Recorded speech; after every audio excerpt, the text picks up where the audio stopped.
Okay, just a little housekeeping before we get started. You probably have noticed that the chairs are set up for the show tonight, Rockabilly Christmas. When you leave, please try to keep the chairs in line as they were when you came in. Thank you. Today we are here to meet our 4 candidates running for the 2 open positions on our Board of Directors for 2016. As I introduce the candidates, please hold your applause until all are introduced. The candidates in alphabetical order are, and candidates please raise your hand as your name is called, Don Chad, Dale Finch, Peg Hadley, Gary Schmidt. The first part of our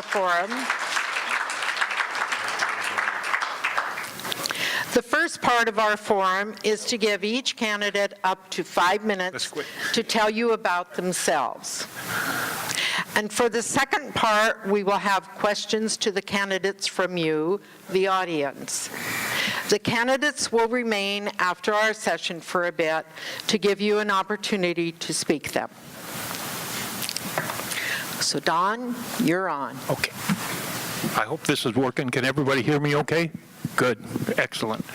Like Dolores said, my name is Don Chad. I live on Lot 7. Oh. Okay. How about this? Okay. I live on Lot 792, which is kind of on the east end of messing around. I have some cards up here if anybody's interested in my telephone number or my email address. I'd be more than happy to pass that out to you. My platform for the election basically is twofold. The first thing is I'm going to try as best I can to be a homeowner's representative on the thing. If I hear a motion come up on the floor and we're talking in a meeting about some kind of thing that involves the homeowners, I'm going to try and really listen really hard to that. I got to admit, too, I'm kind of got a soft spot in my heart for the handicapped people in the park because it could happen to me. I could be in a wheelchair. I could, so if there's things coming up to deal with the handicapped people, I want to listen very close and be very sympathetic to that. That's the first part. The second part, I know we have to take care of the buildings in the park. We need to take care of the courts like the tennis court, the volleyball court, those kind of things. The lapidary room is important. We got the ceramic room across the hall. We got the poker room. We've got to be able to take care of those too. So I'm going to be looking at the budget to see if we have money in there to take care of those things. What would I bring to the board if I got elected? First of all, I have 37 years of experience working in refineries. And in that 37 years, I got a lot of financial, budget, and bookkeeping experience. The last project I worked on for BP America was to build 2 units in our refinery that cost in excess of $200 million. And I got to do the financial and accounting part of that project. It was very fun. It's a lot different than how we do budgeting here in the park, but still had some similarities too.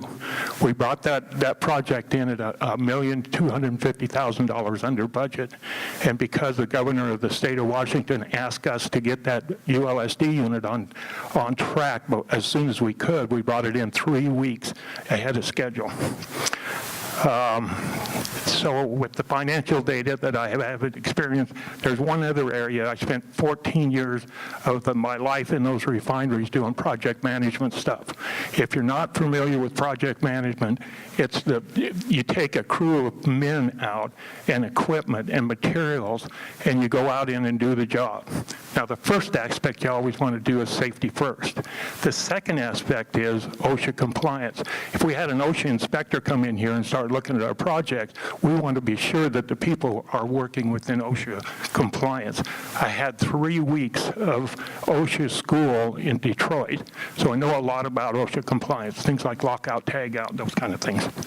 The other thing, I like to do things right the first time. I hate to see a project get half done and then find out that you have to tear it apart and do it over again. That's terrible. That hurts your budget and everything else. Also, do the job within the budget. That's pretty self-explanatory. The The next thing is to have the right kind of manpower. You need certified welders, you need certified carpenters. You got to have the right manpower to do the job. What about equipment? Do you have to have manned lifts and forklifts and cranes? What do you need for equipment? The last thing that's very important is to have the right material on the job before you start the job. So those are just a few guidelines that I use when I'm doing project management stuff. It took me 14 years to learn how to do that. There's one other aspect that I would like to work with the board on, and that's the CC&Rs. I read mine latter part of last year, and I think I got an old copy because it looked like it needed some help. The other thing was the 5-year plan or long-range plan. I'd like to be involved in that also. I think we've done a pretty good job in the beginning of the long-range plan, but I think we've drifted away from it a little bit. So maybe we need to revise our 5-year plan. Okay, that's all I had. Thank you very much. Don, you were under 5 minutes. You did good. I did. All day long I practiced. I didn't need it. Okay, Dale. Well, thank you, Dolores. I didn't know if you wanted him to speak a little longer. Well, good afternoon, Dolores, fellow candidates, and ladies and gentlemen. I think I'm going to take this microphone off, too. I would like to serve for you on the Country Roads Board of Directors. I'm excited to be at this Meet the Candidates Forum. The first time I had to deliver a campaign speech was in 1977. I was in high school, and while I was in high school, I was very fortunate to have played on many sports teams and been appointed captain, but I'd never acted as a leader of a student council.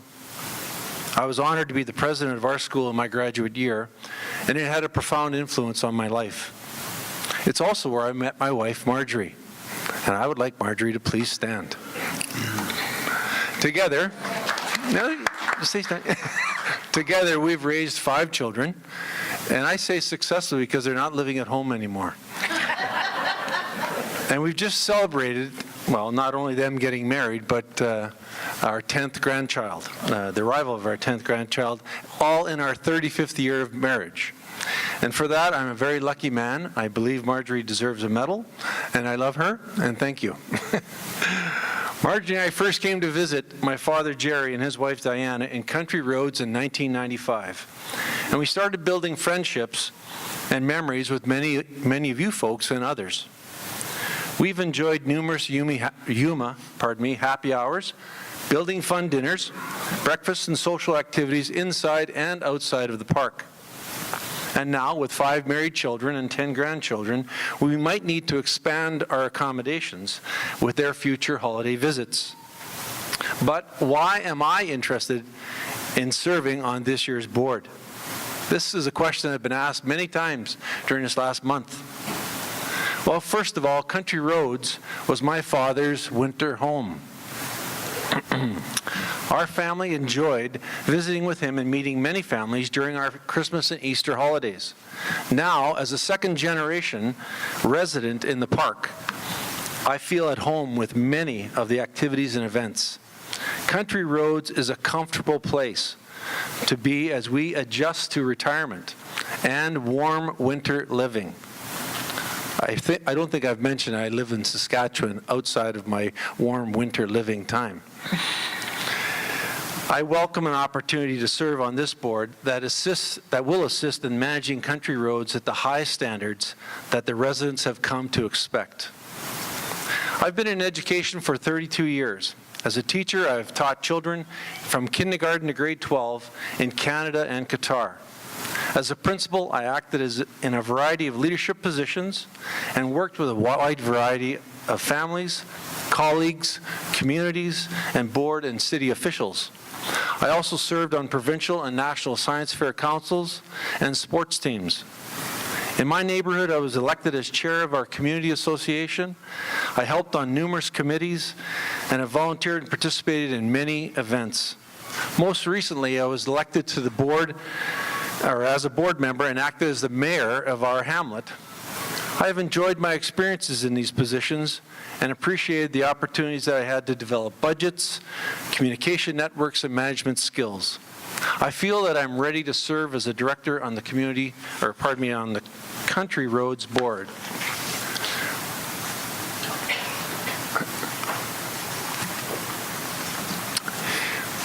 The lessons that I've learned from my parents and in my career that I believe will assist me as director.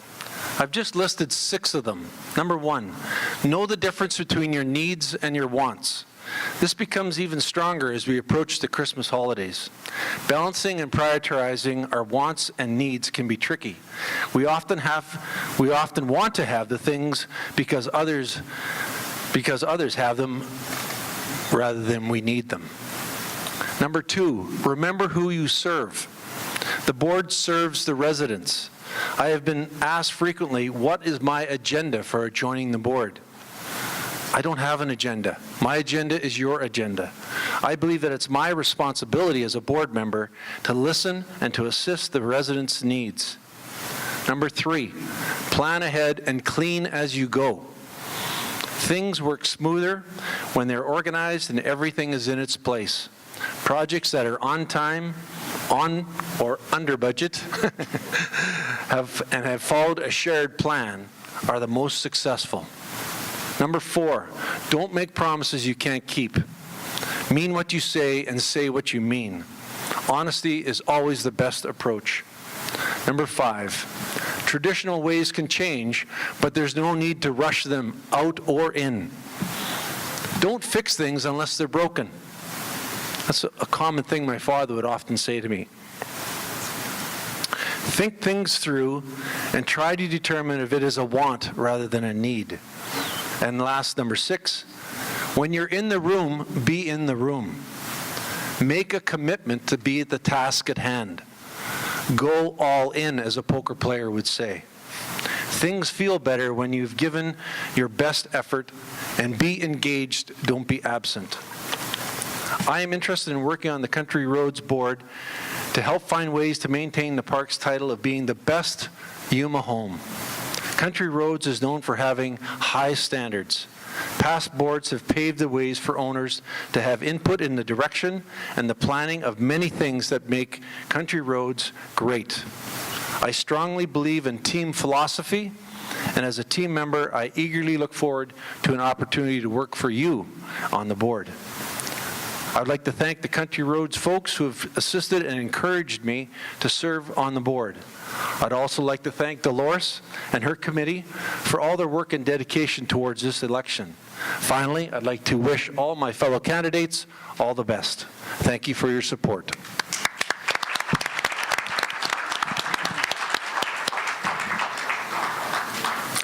Our next candidate is Peg Hadley. Hi, guys. So how can I tell you about myself in 5 minutes? How can I tell you about myself in 5 minutes? I don't know that I can.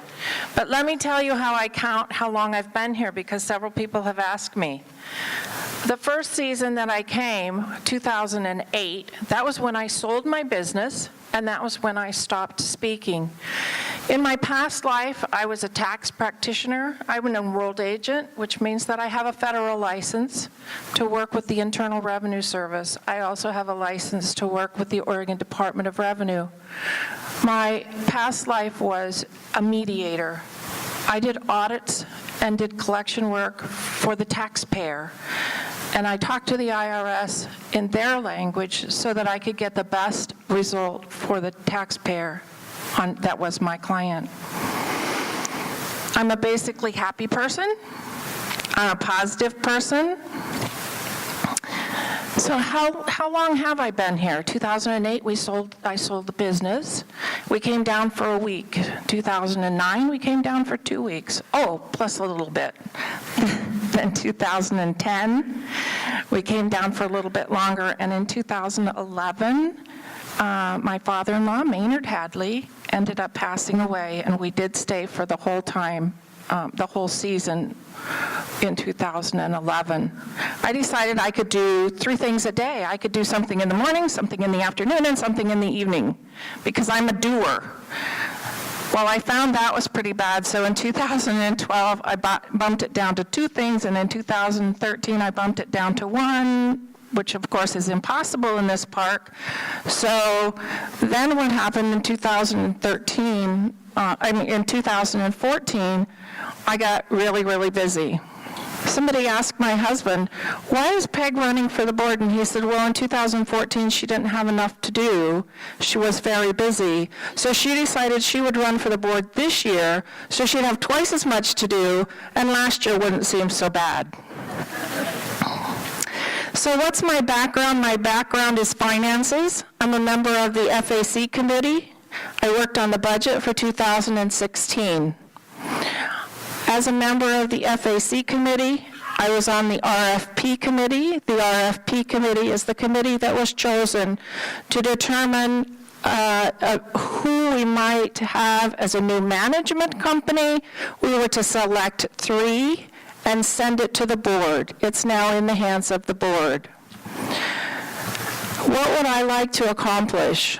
I would like to have a valid budget, and I'd like to make sure that the board sticks to it. I would like to change our fiscal year. I think it's very awkward right now. We come in September, October, those of us that are seasonal, and we have a few months before all of a sudden our year ends and we have to start again. So when we come, there's only a few months left before the year is going to end.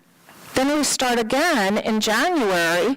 We elect new board members who need February to come to figure out what they're doing, and then March and April people are starting to leave. So this is going to take a long time. It's not something that's going to happen overnight, guys. But what I'd like to see is we end our year either in June or in September. Then when we get back, we're ready for a fresh start. We already have everything in place. In January, when we now have the annual meeting, is when we're going to be looking to get candidates. The thought that we could get candidates, I think it was by November 10th, a lot of people weren't even here. So if we can start recruiting people during the high season, I think it fits better with our lifestyle. If we then carry the budget on through to either June or September, then we're going to hit the CPAs at a time when it's going to be less expensive to have to do the work that needs to be done. I'm pretty passionate about this. I'd like to speak more to you about it. If you're interested, please see me. I also think long-range planning is very important. I think we need to pull out the surveys that we've done. I think we need to relook at the focus group and see what they've done. Find out what it is that has been suggested. Is it good or is it not? And then start a long-range plan. And then with this long-range plan, you have to include the finances. If we have a long-range plan and we have the finances behind it, you're not going to be going, oh my word, what's the board going to do while I'm gone? Because there'll be a long-range plan, and they won't be doing things when you're gone. I think we need to appreciate the volunteers that work during their retirement so the rest of us can go ahead and play, and I don't think they get the appreciation that they deserve. I'd like to know, are we a resort or a community? I know I've heard both terms used on this. I don't know what the answer to that is. I need to find out from you guys, the homeowners. We have a finite amount of land, and so I think we need to figure out what our niche is. We're never going to have a baseball diamond unless we're going to get more land. So we don't want to try and attract new people that think that they want to play baseball. You all have gotten here and have been here and are here for a reason. So what is it that you want for our community common areas to be? I want to honor those that have gotten this park as far as they have, and I think we need to get ready for a new generation. How do we do that? I don't know all the answers, so I'm looking to all of you out there and all of your neighbors and all of your poor friends to help us come up with this. We have a huge resource here of people who in their past lives have done all kinds of things. I have a candidate letter here on yellow paper. If you're interested in knowing more about me, please feel free to come up and get a copy of this. It's long, it's 2 pages. Some people said nobody will read all that, so if you're interested, please come. As you walked in, you were handed a little half sheet of paper that talks about my town hall meetings. I'm having 3 town hall meetings coming up Wednesday, Thursday, and next Monday, and then 1 in January. Because I know what I'd like to do, but what I want to do is represent you. And so I need you to tell me what it is you want us to do. On my phone, I already have a list of about 12 things that people are saying they want to do. So please come to my town hall meetings. Thank you. Thank you, Peg. Will all of you please turn off your phones? I'll give you a minute so that we can have the phones off.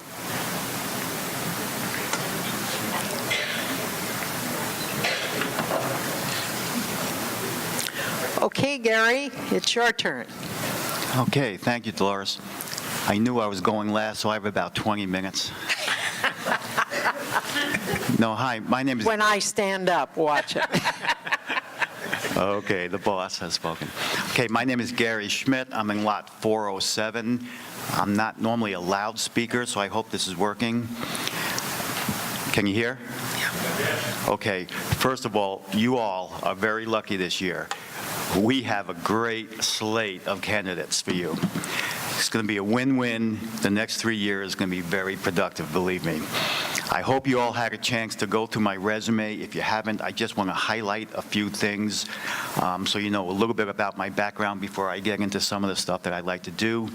I earned my bachelor's in science and biology from the State University of New York and my Master of Science in microbiology from Arizona State. I then spent my 35 years in the pharmaceutical and medical device manufacturing industry. It was a hoot. I was in technical support. I was like the chief microbiologist for every company I worked for. I brought new advanced technology into the States. This was sterile drug manufacturing, okay? The drugs that go IV, so we were saving people's lives. Built pharmaceutical plants, so I had management and leadership roles throughout my whole 35-year career. My wife, Terry, is here. Terry and I moved to Yuma in 2009. Terry? And my daughter, Melody, is visiting. Mel? Yay. Yeah, Terry and I moved from Raleigh, North Carolina to Yuma in 2009 because we both got jobs in our field, believe it or not. Microbiologist and Terry's a social worker. So we worked here, became integrated into the community for 4 years, actually, before we both retired in 2012. We rented in Country Roads before we bought our big house when we were working and making a lot of money in Yuma. But then when we retired in 2012, we sold that, and because we rented here, you know, we bought here right away. We looked at some other parks, but it was a no-brainer. We moved in here, you know, hands down. So Country Roads now is our year-round home. When winter visitors come back and say, where are you from? I say, I'm from Country Roads, Yuma, Arizona. So we live here year-round. We weren't even here a year when I fell in love with this place so much that I asked my mom and dad to come out from their beautiful subdivision in Florida, which they did. And I see Mom's here. Mom, where are you? Yay, okay. And Dad's here, okay. And if you haven't had the pleasure to meet them, please do so. To all of those who have welcomed them and integrated them into the park, thank you so much. They're a blessing, and I know I really thank you all for welcoming them into the park and getting them involved. Okay, so real quickly, after I moved into the park, I became very integrated very quickly. Some of the things I've done and continue to do is I'm a member of Peggy Scott's wonderful Country Roads Choir, a member of Nancy Kirkley's wonderful Country Roads Chorus.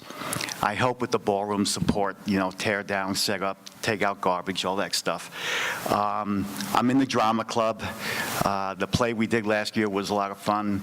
I participate in our jam sessions on Thursday. I like to do water volleyball. Some of the community involvement that I do outside the park is I'm quite involved with Mike Ivers, who I think you know, the president and CEO of the food bank. Terry and I volunteer there 3 days a week, and that's very inspirational to help out down there. And I sing in the Yuma Ecumenical Choir, which once a year, about this time, we put on Handel's Messiah, and that's coming up in about 2 weeks. If you haven't heard it, we do it with the Civic Orchestra. Very inspirational. I can tell you more about that, about tickets and all. Okay, enough about that. Why am I running for the board? I finally feel that I have been in the park long enough now to have a really good understanding of how the park works. I think one of the things I forgot to mention is that I've been on the ACC for over a year now, and that has really, really given me a real quick understanding of the CC&Rs and the rules and regs. During this past summer, I was the interim chair of that committee when John Raymond went back to Wyoming and does his fishing and hunting and whatever cowboys do up there. So that was a real quick learning curve for me about not only what is black and white, but really what's the gray area and what's best for the homeowners in the park in terms of lot improvements and things like that. But I think the most important thing I'm going to say that I hope you take home with you is that I'm a scientist. I was trained and taught, and I practiced during my career that my opinion about things doesn't really count. Scientists don't go into a meeting room with 5 or 6 other people with a problem or an issue and say, how are we going to solve this?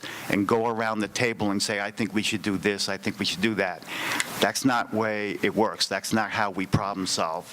What we do is when a problem or issue comes in, we research it, we gather facts, we gather data, we analyze that data, and then we finally make decisions that are fact-based, that are in the best financial / reward benefit for the company we're working for. Now, I've used that. That's called scientific methodology. Okay, you go into an experiment or a life-saving drug that way. I've used that really within every aspect of my life. No shooting from the hip. It's a real logical way to make decisions. And there's no reason why I don't think the board members should or could and should use that same reasoning. How can you address an issue unless you have the facts and the data and you analyze it? So that's what I will bring to the board, that type of thinking. You have to remember, folks, we have 3 sectors of people that live in our park. We have our year-rounders, we have our part-time owners, and we have our renters. Now, it's not easy to make everybody happy, but I think the board members need to take those 3 sectors of people into account when they make decisions. Some people say, well, renters don't count. They do. Renters are prospective homeowners, prospective buyers. Many, many people first rent before they buy here.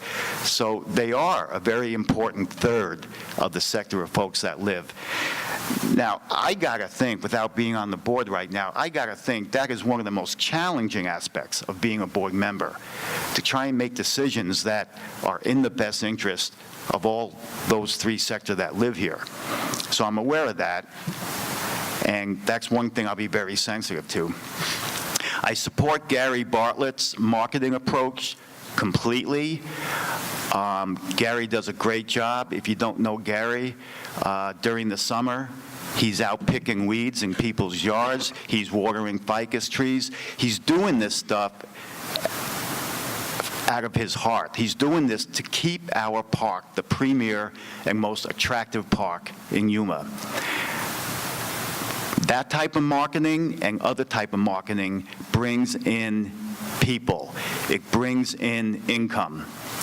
Income gives us more money to make more park improvements, to make life more fun for all of us. So marketing is very important, and I think what we do to our common grounds like we've done here is just great. We got it done on time. The money that comes in is not only from us, but from outsiders, as you know. And that marketing is a investment up front to generate income that can be used to our benefit down the road. As Dale said, I have no preconceived projects that I want to ramrod through the building fund or the board.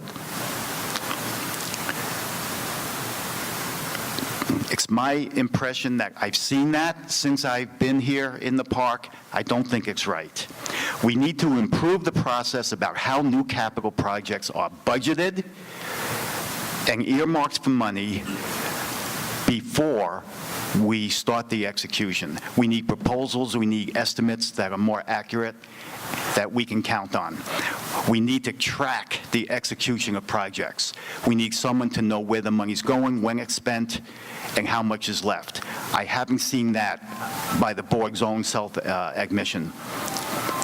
I like the fact that we have a master plan, but I haven't seen it used. It's collecting dust. I think we have to pay more attention to that. We spent a lot of money on that years ago. I see Dolores standing. I'm out of time. Thank you very much. My next meet and greet is tomorrow at 1 o'clock at my place, 407. Thank you. Thank you, Gary. Well, you've heard each one of them, and now it's time for you to ask them questions. This forum gives us an opportunity to look ahead, to see who we might want to be on our board of directors for the next 3 years to help with the future of our park. Yes, the two people you vote in will each have 3-year terms. Today, manning the microphones are Sam Shemwell and Brenda Suter. Each candidate will have a chance to respond to the questions from the audience. Please state your name and lot number first, then ask your question, and then return the microphone to Brenda or Sam. Okay? Brenda up here.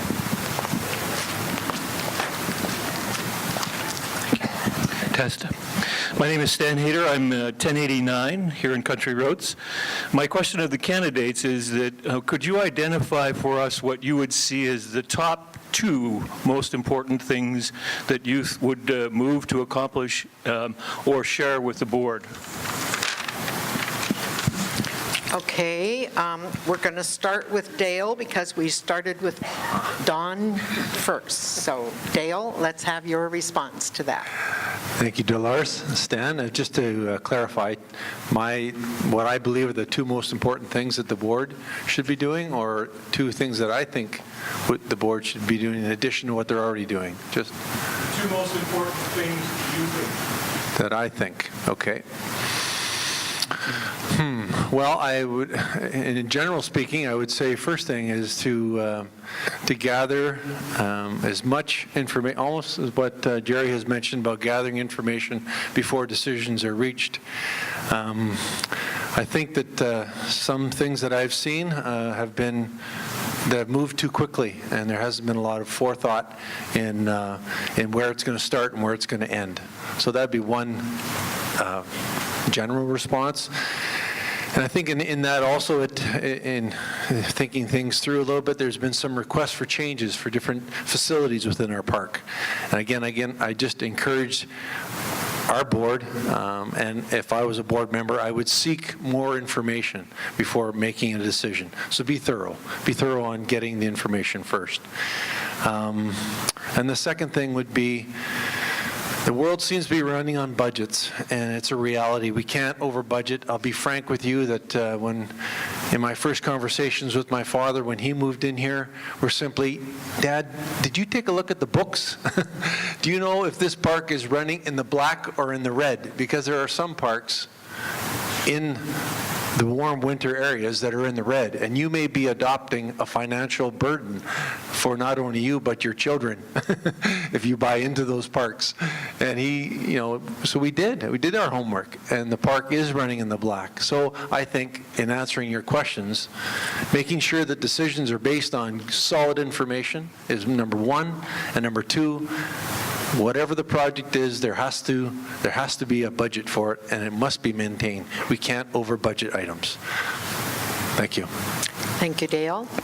Okay, Peg, your response to that. So my response to that is that I would like to see us harness all of the past life information that we have in this park and put it to use, setting it up with a long-range plan and really getting some expertise on the committees that we have. The second thing for me, probably the first thing for me, is that I want to see a valid budget, and I want to make sure that the board sticks to it. Gary? Yeah, the first thing I'm going to say is pretty much what I said. I agree with Dale completely. I think our budgeting has to be more accurate when it comes to capital improvement projects. Sometimes the board got hit with money that doesn't cover the ultimate cost.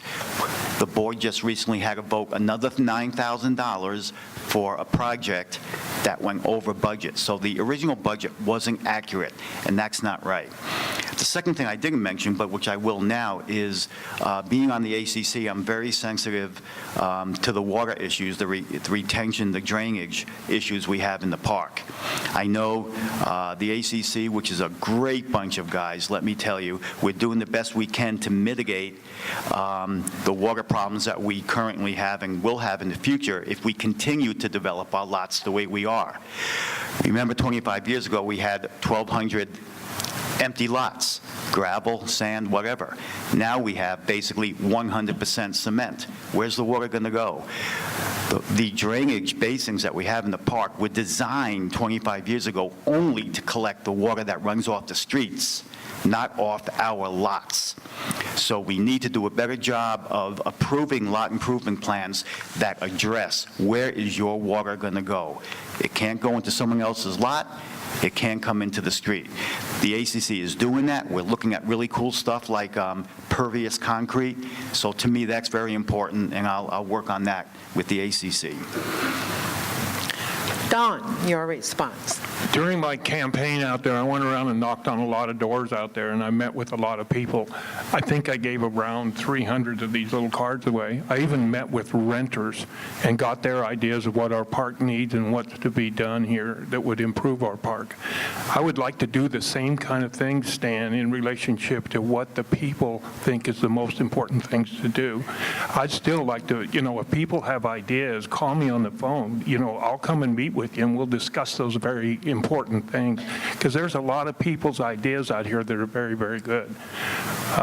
If it came to priority situations, I would think probably we wanted to look at the budget pretty hard and see if it's, all-encompassing. We're going to be able to stay within our budget in 2016. It looks real good. I had a guy call me from Canada the other night to wish me good luck in the campaign, and he had some questions about the budget. He says, why do the bottom two lines, income and outgo, meet? Why are they exactly the same? And I explained it to him. I told him, I said, I'm going to explain to you the reason I know it does that. And so he and I talked, and he was pretty satisfied with my explanation, So the budgets are important to people. I've seen that. I've heard people talk about it when I was out on the campaign trail. So I would probably do some kind of a survey with people. Hopefully they'll come forward and tell me what their priorities are, and then I would seek that to get that stuff done while on the board. Thank you. Okay, another question? Come on, people, this is your chance. Okay. Everybody knows me. I'm Darrell. I'm Lot 81. I'd like to know from all four of the candidates up there if they're pleased with our remodel, the way it was done and the way it finished out, and the cost. Nobody seems to know anything, and I'd like to know what your answer is. I'm displeased with it. Okay, Peg. Darrell, I don't know anything about the cost. I don't know if that's come to the board and that's going to come up tomorrow at the board meeting or not. I say, I don't know anything about the cost that it costs to do this, this remodel. Maybe the board does, maybe we're going to hear about that tomorrow, I don't know. How do I feel about the ballroom? I'm going to tell you guys that even though I don't agree with the way that it was done, it's very important that it was done. We all want to keep our dues down. Where do we get outside money? The only place that we get outside money is bingo, dances, things that happened in this ballroom. We have to have this ballroom up and running during the season. So it's important that we did have it up and running for the season, or our dues would be going up. So it's a pretty sizable amount of our budget. I didn't bring my budget information today, but I think we all need to understand how important this ballroom is to the happenings in the park that keep our dues low. Thank you. Gary? Right on, Peggy. I'm not on the board. I'm not on the finance committee. I don't know what this cost. Come back to us in a couple of months, maybe. But I am very happy with the way this ballroom looks. Thank you. Don? If I got it right, Darrell, you said you were displeased with the way the ballroom looks. I hate to disagree with you, but I think it looks nice. I really enjoyed it. I asked out on the campaign trail, I said, how many people like the drapes? And there were people that voiced their opinion very strongly. They really liked them or they really didn't like them. Personally, I like them. I think they look nice. I really do. I like the way they match the colors in the background. Now, the lady that we had in here that was a interior designer, I guess is what you call her, I thought she did an outstanding job, especially with the Christmas trees, thanks to the golf committee. They look really nice. I like it here. Sorry, I like country roads altogether here. So this is great. Dale? Well, I think the popular thing would be to say I like it, but I do like it, but I don't like the way it was done. I know that from my experiences in administration as a school, we had children that were successful in their grades, and sometimes there were children that were not successful in their grades, and it was a very important lesson that I would try to enhance upon my teaching staff, and that we don't surprise parents. Parents have every right to know how their children are doing. And so I would say I'm getting a feeling that the same kind of thing happened with the ballroom. It was a bit of a surprise to folks how things came about. And there seems to be ways in which we can communicate change better. And so if I was to answer your question, yes, I like the ballroom.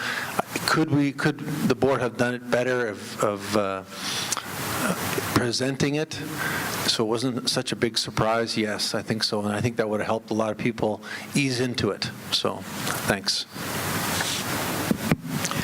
Okay, another question. Over here. Okay. Carl Rye, 1195. I'd like to ask individual board members, if you get on the board, what would you do to achieve world peace? If that's a bit of a stretch, how about board peace? There's been a bit of a problem with the board being very contentious. I've watched the meetings that I've been embarrassed to watch the behavior that's gone on, and it's been personal, and it's been ugly. I'd just like to address the issue of how we can get a board functioning that isn't fighting each other all the time and getting something accomplished. Gary, you're first up on this one. He's thinking. What do you mean by that?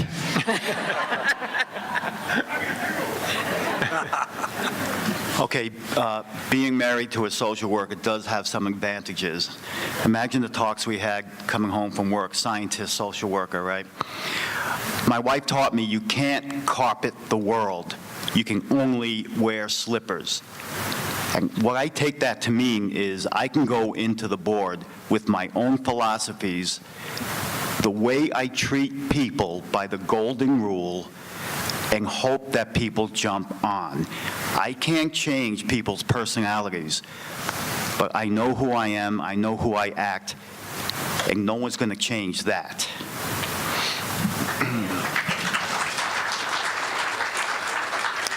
Don? I happen to agree with you. I've seen that infighting in the board also.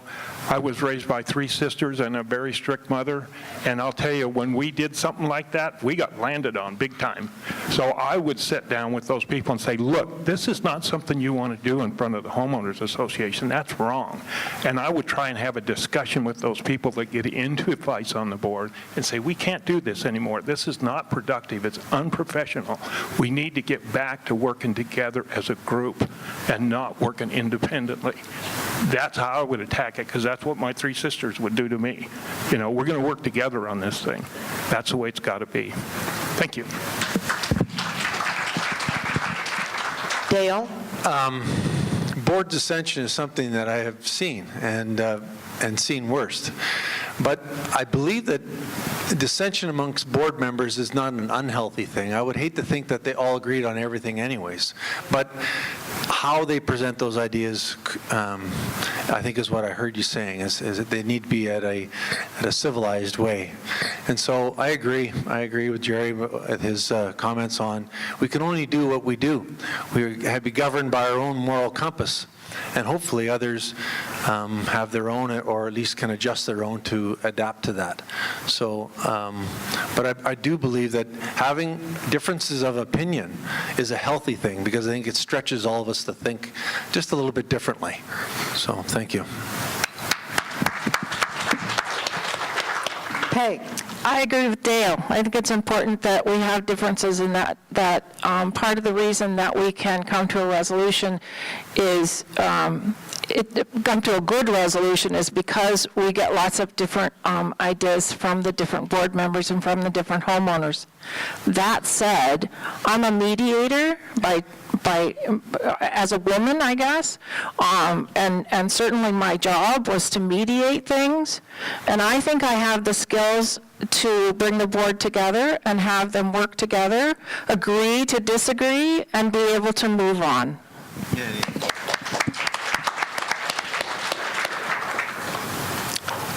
Another question? This is your chance. Going once? Oh, okay. Thank you. Okay, thank you. Iris Briscoe, Lot 1234. There is some rumors going around. Those of us who moved into the park originally bought in the park because it was over 50. Grandchildren allowed only on certain holidays, and most of us are satisfied with that. It's my understanding that there is a person sitting up there who believes that the grandchildren should be allowed in the park anytime during the year. They are at this point, but they can only be on your property. They cannot go into any of the common areas or anything. So if you would each just tell me your views on this, I'd be happy. Thank you. Don, we start with you. I know Iris was on the board of directors a little while back and did a great job for us. I really appreciate the effort that you put into it, Iris. Now, as far as changing any of that stuff the way it is right now, I'd like to see it remain exactly the way it is. This is a 55-year and older park, and I would like that not to be turned into a resort. So my feeling is what we have now in place is satisfactory, and I hope that is the same thing that you were saying. That's what I would like to see, and I would be pushing the board to continue that way. Thank you. Being a potential board member who's close to that 55-year age entry level. I think I mentioned somewhere in my speaking that this was the first year I became eligible to be living in here. And with 10 grandchildren, I almost feel hypocritical by saying that, no, I purchased in here knowing what the rules are, and I respect those rules. And as much as I love my grandchildren, I do love my distance from my grandchildren at times too. So no, I don't see any changes to those rules in my view.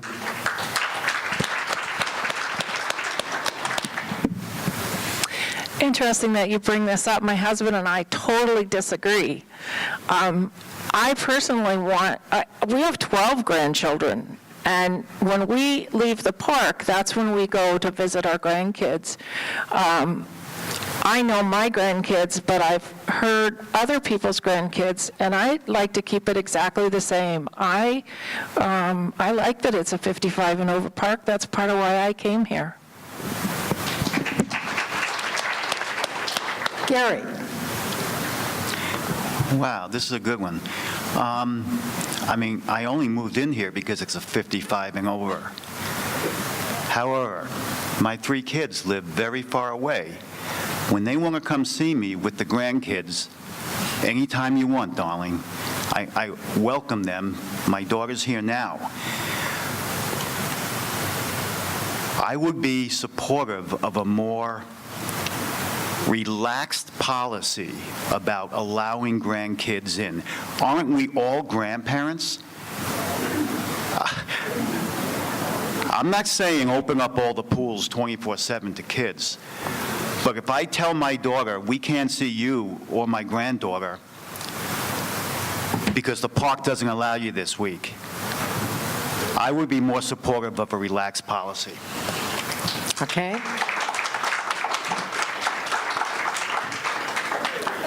Okay, we have one back there, Sam.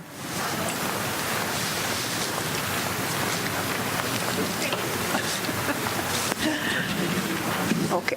Bev George, Lot 422. I want to say that children, grandchildren, are welcome here anytime. They are just not allowed in the common area except at the designated times. And that has worked well for all the years I've been here, which seems like forever. So I would like to see it continue that way. Okay. Thank you, Bev. Okay, are there any more questions there's one back there. My name's Darren Duffield. I live at 1299. I guess I'm directing this question to all of you up there. Since I've moved into this park, the association fees have been a runaway. We're up to $2,040 a year now for association fees. I know you talked about budgets and that and everything. I'd like to know what y'all would like to do to take this runaway under control, because the taxes keep going up, the association fee keeps going up. How are you going to maintain this park if you can't maintain the budgets? Okay, let's see. Last time we started with Don, didn't we? So we start with Dale. Is it Gary? Darren, I believe. Darren, sorry, Darren. Gotcha, Darren.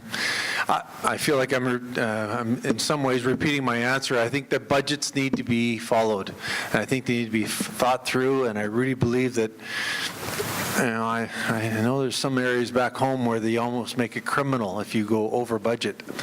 And so budgets need to be approved by homeowners, and so I think that I wouldn't want it ever to be seen as my budget or our budget. I would want to see it as being our homeowner's budget. And so to answer your question, I would say that the only reason a budget would change is if we had a majority vote, as opposed to something being pushed through, and then follow those budgets. Now, I can't say that I have got all the budgets in the last 5 years to memory, but anytime that when I see the next year's budget, I didn't see an increase in our fees for the next year. So But each year, you have to kind of weigh that each year at a time. But again, just to reinstate the answer to your question, I believe that budgets are our budgets, and before they can get passed, they must be agreed upon by all residents. Okay? Peg?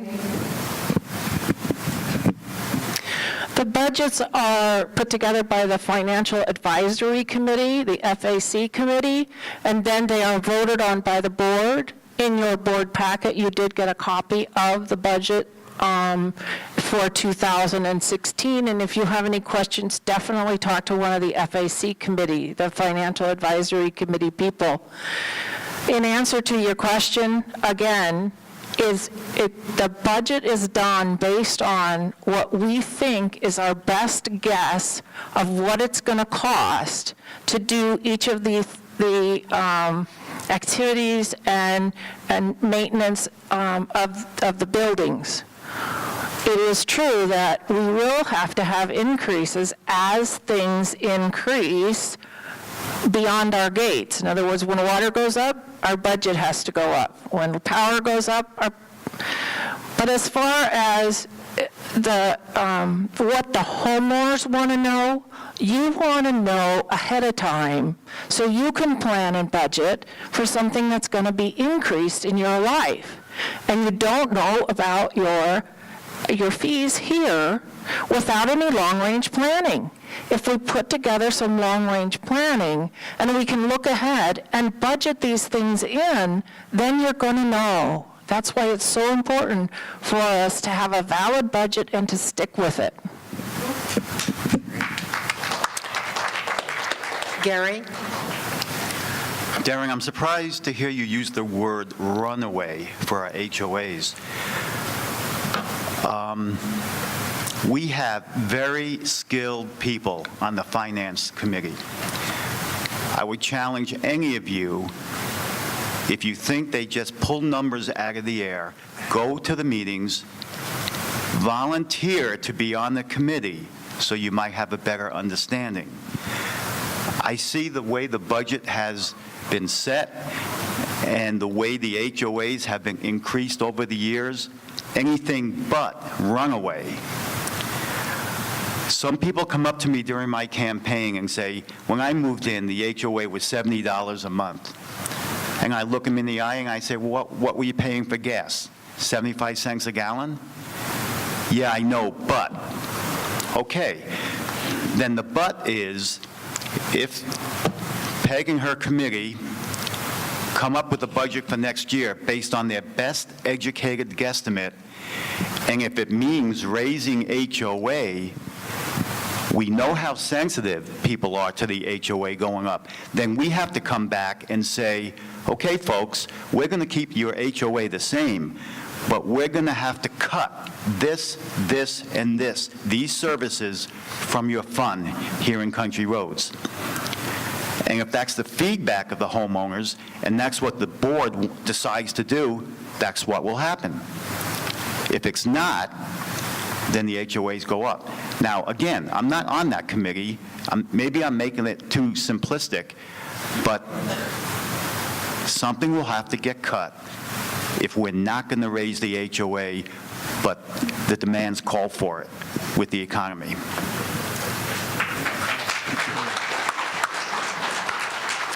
Don?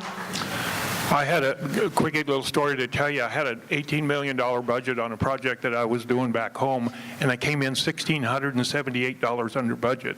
My boss came to me and says, what a nice job you did on that. His boss came to me and he says, you need to learn how to budget.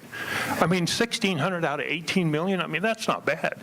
This is the kind of thing that happens in budget scenarios. Things get put in there and get estimated, and then they wind up either being too high or too low, and it causes fluctuations in your budget. You need to be able to recognize those things and say, wait a minute, we should have done this differently. Some of these costs are put in there based on the amount of money that you spent last year to do that. The telephone bill maybe, the gas bill maybe, and I'm kind of guessing at those things, but some of those things wind up in the budget because of what we spent last year. Sometimes that's not a good number. I mean, the 30-year anniversary had some impact on our budget too. We had to take some of those numbers out. But I can sympathize with the FAC committee committee doing the job they did.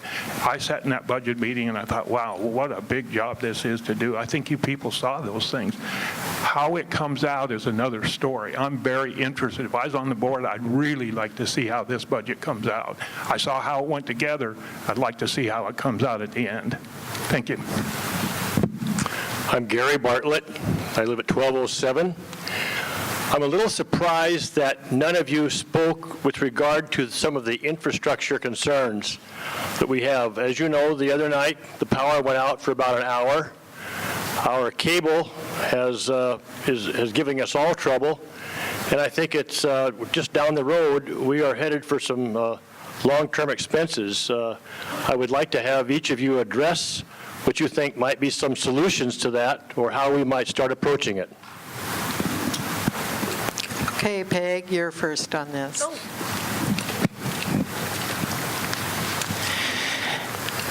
Gary, I don't know much about power or the contracts that we have coming up with Charter, with Time Warner. But I do know that we have people here in the park that have expertise in that.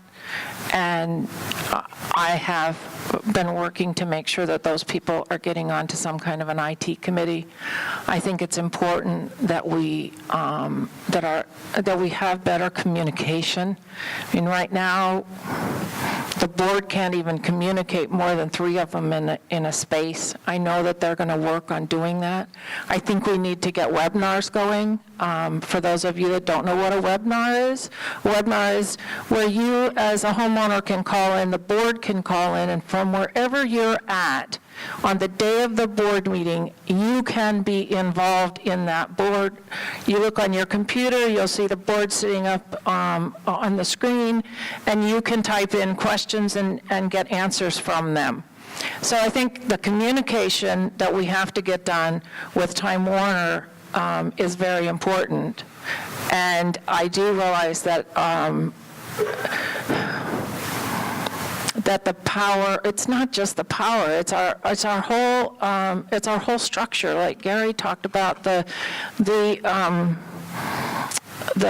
drain basins that were just put in for draining off of the road, not put in for draining off all of our concrete. We need to work on that. Where's the money going to come from? I do have some ideas. I know our WIFA is going to be up in 10 years. If we have some long-range planning and we can put this stuff into action, then we'll be able to do that. I'm, at this point, not feeling like I want to say anything about getting a loan of any kind. However, that is a potential if we have to. That's a potential, guys. You know, I'm in the same boat you are. How do we know how this is that we're going to do it? Think of your own personal budgets. You know how your regular budget's going to go. But when the air conditioner goes out, you got to come up with enough money to fix the air conditioner. And hopefully we will be able, starting now, to do some long-range planning and some long-range savings to be able to take this into consideration. Thank you. Gary? Yeah, Gary, when that power outage hit, my antenna went up too, because I thought we just put money into fixing that electrical conduit issue we had back then. But I was hoping, Gary, a question like yours would have come to me as my first question, because you know what? I don't have an answer. I don't have any research on it. I don't have any data. I don't have any facts. How can I make a decision? I'm not on the board yet. I can't answer that. But that's the approach I would take when I'm on. Long-term planning is great. I've talked to some people that are up here about having the building fund, put money into the building fund, not to be used that year, but to accumulate money for decent-sized infrastructure improvement in 3-4 years. I don't know if they do that currently. I don't think so. But I think instead of taking solicitation for a project here, a project there, let's do more long-term planning, especially for large capital things like infrastructure. Don? When I worked at the refinery and worked on those big projects, we had 2 separate units that had to have 125,000 volt substations coming into the unit. I got to work real close with the electrical engineering people when they did that. One of the things I found out is they had matching transformers in that system. If one transformer went out, the other one kicked into gear and brought the process from another source into the refinery. So you had a split second of time when the refinery went dim, not out, but dim, and then came back up again. When you light up 125,000 volts, you can see sparks fly. It's pretty in the morning when you come and they hit those knife switches and make those electrical systems going. Now, what would I do here in the park? Try and work with APS to find out how much of this stuff could be done on their nickel. In other words, how much will they pay for and how much would revisions to our system cost? And I'm sure they can probably give us some good ideas about that. Hopefully, we can get them to do it all. And there's another thing along these same lines, Gary, and that is the internet service. I understand, too, that we need some upgrades in the internet service, too. So I've got some ideas on what we could do, but we need to sit down with APS and find out what they will pay and what their solution to our problems are. Thank you. Dale?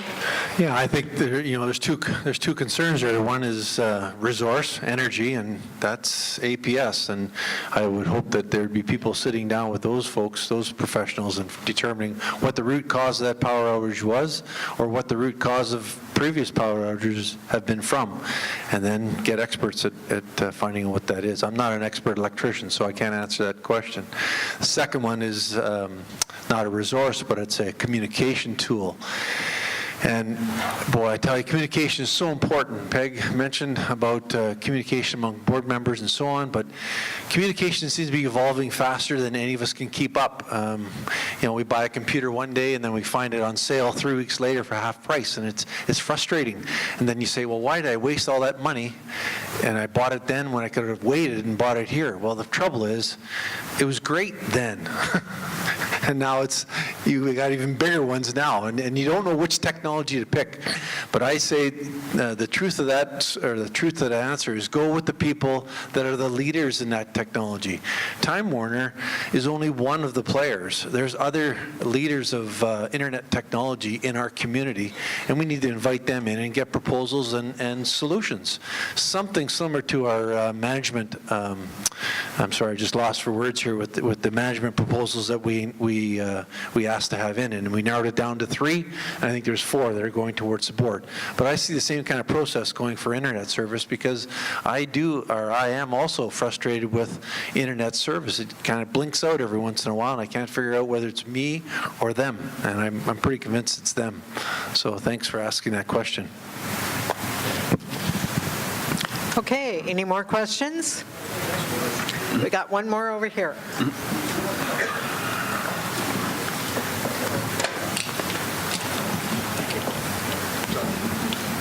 I'm Bob Doerler from 560 on Happy Days. And when we were annexed into the city of Yuma a few years ago, what happened with them not taking over and doing the electricity like they're supposed to do? And I'm not talking about Time Warner. I'm talking about our electrical problem. We pay taxes just like the people outside our community. Why should we have to foot any of that bill?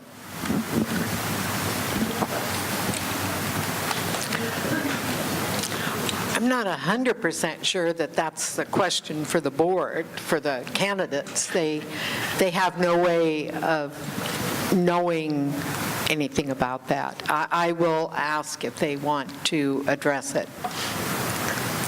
Gary? No. Don? Yeah, I think that APS should help us out with making those repairs. I don't know how much they would do, because like Dolores says, I'm not on the board yet. Why should they have to help us out when we're paying taxes for them? I understand that, and I don't disagree with you, but it would take some negotiations to get that done. You'd have to find out what those are. It isn't something that we can solve in 10 minutes. It isn't. It's a bigger, wider spread problem than that. I can guarantee you that. Thank you. Dale? I don't think it hurts to ask and expect them to, as customers, get that kind of service, for sure. Peg? I like to get Dale's answer. I don't have any expertise in this, and I'm not on the board at this point, so I don't know why that, or if that's been done. Okay. All right, any other questions? All right, Darrell, you get your second chance. I've got an easy one here for you. It seems like the bidding process in this park, every time we buy something, goes right out the door. They go here and they buy this, they go here and they buy that. Same way with this operation here and some other ones. Would you be in favor of us getting us a minimum of 3 to 5 bids on everything we do in here? Even if we got to go out of town to get it. When I built my new home up north, I told my wife we'd hire all local contractors. And that's what's happening here. All the local contractors were 2 times as high as the outside ones. And I hired all outside contractors to build my house. If we got to go to Phoenix or if we got to go to San Diego, let's get some bids in here. And if we can't get more than 3 to 5 bids, stop and start all over. Okay, Don, Dolores, I didn't understand the question. Can you repeat what it was he said? I think what he's asking is why don't we get 3 to 5 bids for each project that we do? Is that correct, Darrell? Okay. I know for a fact that they generally do, but let's go. Okay, Don? Yeah, I've seen that, Darrell. I've done job walks with contractors before, and sometimes it's as many as 6 or 7 different job walks because you got to have different crafts involved. Welders, pipe fitters, carpenters, those kind of things. So you have to do those job walks with them. I've been involved in that process quite a bit in my career with the refineries. So I understand what you're saying. I agree with you. The better and the more of those bids we get in, the better those jobs will go. But then you got to measure it too. You got to understand how that works. You got to understand how that project's going to go together, and you got to look at how much physically percent the jobs are as they go along, and then report those numbers in conjunction with the budget to the board. Dale? Well, I believe the competition is healthy, and I also would like to respect the fact that you want that competition kept within country. I think that it gets a little bit riskier when you go outside of country. You're looking for those bids, but staying within your own country, I think, is competition's great. Peg? My understanding of contracts, not having been on the board, is that that is something that City Property Management, our management company, puts together, and my understanding is they usually do get more than 1 or 2 bids. Gary? Yes, I addressed this during my 5 minutes. It should be required, not optional, to get a certain number of bids. That's what I was alluding to when I used the word ramrod. Some of the projects I feel have been ramrodded where that process didn't happen. But no, it should be absolutely required to get as many as we can. Okay. Stan?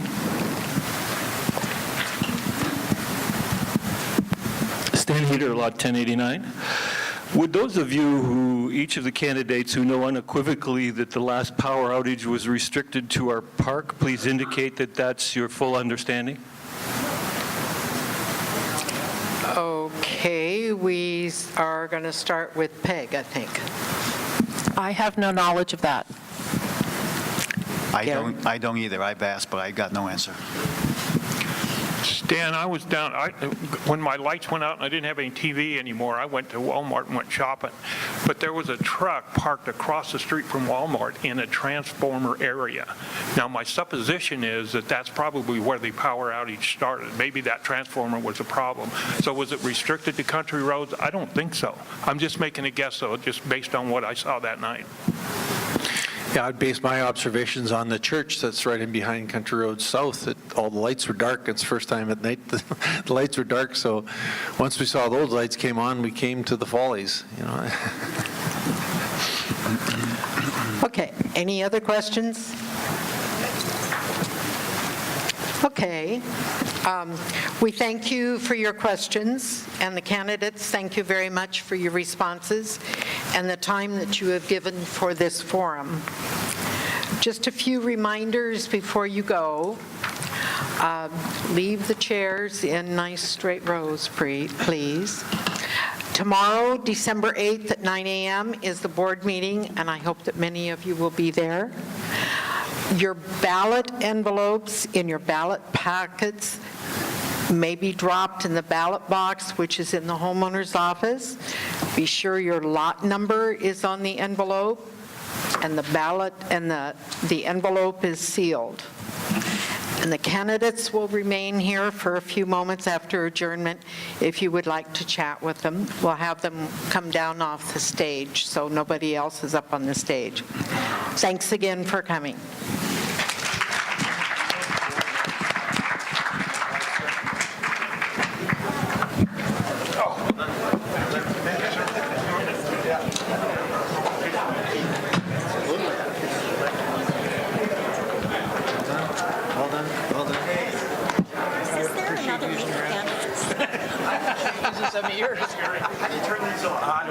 Just lay it down like that. Thanks, Gary. Thanks, Gary.